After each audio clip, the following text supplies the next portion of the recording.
2014 está terminando e no início do ano, todo brasileiro já sabe, chega o momento de pagar vários impostos, entre eles o IPTU e o IPVA. Mas para que servem esses impostos? Você sabia que alguns contribuintes ficam isentos e até imunes do pagamento? Os veículos e imóveis de propriedade da União, estados, municípios e autarquias estão imunes ao pagamento do IPVA. Templos religiosos, partidos políticos, entidades sindicais e algumas instituições de educação e assistência social também podem usufruir do benefício de isenção do IPTU. Os grupos mais frequentes isentos do IPVA são veículos de transporte público, os adaptados para pessoas com deficiência e carros com mais de 15 anos de fabricação. As diferenças dependem da legislação de cada estado. Podem ser isentos do IPTU terrenos para esporte amador, patrimônios culturais, históricos ou naturais. Mas é preciso procurar a prefeitura para que seja avaliado o pedido de isenção. Os demais contribuintes devem ficar atentos às datas para pagamento, que seguem um calendário específico estabelecido pelos estados e municípios. Para comentar mais sobre o assunto, eu recebo aqui na bancada do Jornal da Justiça o advogado Rodolfo Tamanarra. Doutor Rodolfo, muito obrigado pela sua presença aqui com a gente. Eu que agradeço o convite. Está previsto na Constituição essa cobrança do IPTU? Nossa Carta Magna diz alguma coisa sobre o tema? Sim, de fato o IPTU é um dos impostos que a Constituição estabelece para os estados, aliás, para os municípios, né? Desculpa. E ela prevê exatamente que cada município vai poder, através de uma legislação específica, instituir a cobrança do IPTU. E a destinação desse dinheiro arrecadado? O IPTU, como todos os impostos, né, ele não tem uma destinação específica prevista na Constituição. Né? Mas, como nós sabemos, o IPTU ele serve como uma receita exatamente para fazer frente a todas as despesas que o Estado tem, no caso, os municípios. Né? Então, todas as despesas que o município tem com relação à educação, saúde, né, são custeados com o dinheiro do IPTU, os recursos do IPTU. Apesar disso, localizações novas, aqui em Brasília, por exemplo, nós temos vários condomínios nessa situação que não recebem água, luz, asfalto e mesmo assim pagam o IPTU. Isso está correto? Em tese, né, a gente gostaria que o IPTU, que é arrecadado a cada ano, né, pelo município ou pelo Distrito Federal, no caso, ele fosse revertido em benefícios para a sociedade. Ele não precisa ser revertido em benefícios para aquela localização onde foi pago o IPTU? Não necessariamente, né? Logicamente que o IPTU, como ele é cobrado pelo município ou pelo Distrito Federal, ele vai ser utilizado nas despesas, né, do município ou do Distrito Federal, mas não tem necessariamente que ser revertido para aquela localidade onde ele foi pago. Né? Como eu disse, o recurso, a receita do IPTU, ele cai no caixa geral da administração pública e ela vai usar esse recurso para pagar as mais diversas despesas que ela tem. Como é feito o cálculo para saber quanto cada um deve pagar pelo IPTU?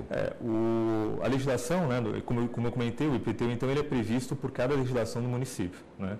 E aí, o que nós temos é a base de cálculo, que é o valor venal do imóvel, e sobre essa base de cálculo se aplica, né, a alíquota estabelecida pela lei municipal ou do Distrito Federal. A partir então desse mero cálculo, né, da aplicação da alíquota sobre a base de cálculo, que é o valor do venal do imóvel, é que você tem o valor do IPTU a recolher. Dá para explicar rapidinho o que é o valor venal? Isso, o valor venal é um tipo de cálculo que a administração pública faz para tentar aproximar o valor daquele imóvel ao valor de mercado. Então, por quê? Porque exatamente a base que ela tem para a cobrança do IPTU é o valor venal. Então, a ideia é que o valor venal ele corresponda o mais próximo possível ao valor do metro quadrado daquele imóvel, né, para que, de fato, a contribuição que aquele, né, contribuinte faz ao pagar o IPTU, ele esteja de acordo com o valor do imóvel que ele detém. A taxa de limpeza pública é proporcional ao IPTU? A taxa de limpeza pública ela é proporcional, né? Mas realmente ela é um tributo distinto do IPTU. Né? A taxa, como o próprio nome diz, ela é uma taxa, ela corresponde a uma prestação que o Estado vai prestar para a população, no caso a limpeza pública. Né? Mas elas são dois tributos distintos. Existe uma diferença grande entre o valor do terreno limpo e o do terreno edificado. Sim. O que precisa existir dentro do terreno para ser considerado edificado? Porque tem muita gente que diz assim, não, você faz uma casinha ali no fundo, pronto, já cai bastante o valor do IPTU. É assim mesmo? Você não tem na legislação, né, uma especificação com relação a qual tipo de edificação. O que se entende é que a edificação ela tem que comprovar que há uma ocupação efetiva do imóvel. Ou seja, então se você tem simplesmente ali um cômodo, né, mas que tem uma pessoa morando lá, ou seja, então se entende que ali há uma edificação suficiente, né, para que ela seja considerada um imóvel não abandonado ou não edificado. A exemplo do IPTU, o IPVA também está na Constituição? Também, igualmente ele está previsto na Constituição, só que aí já se trata de um tributo de competência, né, estadual. Ele serve só para veículos automotores ou também embarcações, aeronaves? A Constituição, ela estabelece que o imposto ele vai incidir sobre a propriedade de veículos automotores. E a discussão existia a respeito se a expressão veículos automotores abarcaria, né, abrangeria os aviões, as aeronaves e as embarcações. Existia essa dúvida, mas o Supremo já entendeu que o IPVA é somente para veículos automotores terrestres. E a base de cálculo? A base de cálculo também é o valor venal, assim, parecido, muito próximo do IPTU, é também um valor que seria considerado o valor venal do veículo. Sim. Então, o valor, ou seja, então, por exemplo, você tem a tabela FIPE, né, que estabelece um valor médio de mercado do automóvel, né, do veículo automotor, e ele pode servir como base de cálculo para o IPVA. Existe previsão de isenção de pagamento de IPVA? Sim, o IPVA ele tem uma característica interessante que é o fato de ele ser regido pelo princípio da seletividade. Então, a Constituição autoriza que o Estado ou o Distrito Federal, né, a partir de critérios, né, visando, por exemplo, beneficiar, por exemplo, veículos de instituições educacionais. Ela pode prever, então, que aquele veículo ele vai ser beneficiado com a isenção do IPVA, exatamente porque tem uma finalidade social por trás dessa isenção. Mas quem não tem essa isenção pode pedir uma revisão, pode discordar do valor? Em tese, sim, né, mas a quem teria que recorrer?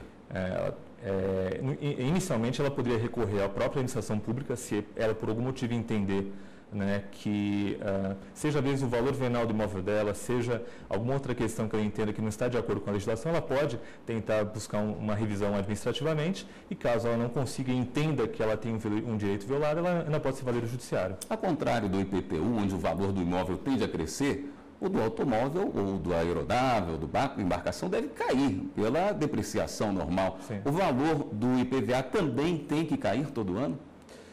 Levando em consideração que a base de cálculo do imposto é o valor venal do bem, né, então, a partir do momento que o valor ele vai caindo, em tese, né, o tributo também deveria ter uma incidência menor. Né.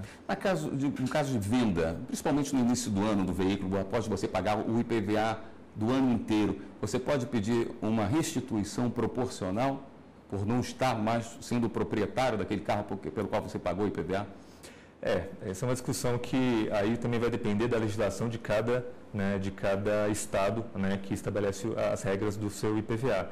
Em tese, né, o que acontece é que como o imposto é um imposto que acompanha o bem, ou seja, então, por mais que você tenha arcado com aquele bem e você eventualmente revendê-lo, o que você pode é negociar com o comprador do bem um eventual acréscimo no pagamento, porque ele não vai ter que arcar com o IPVA.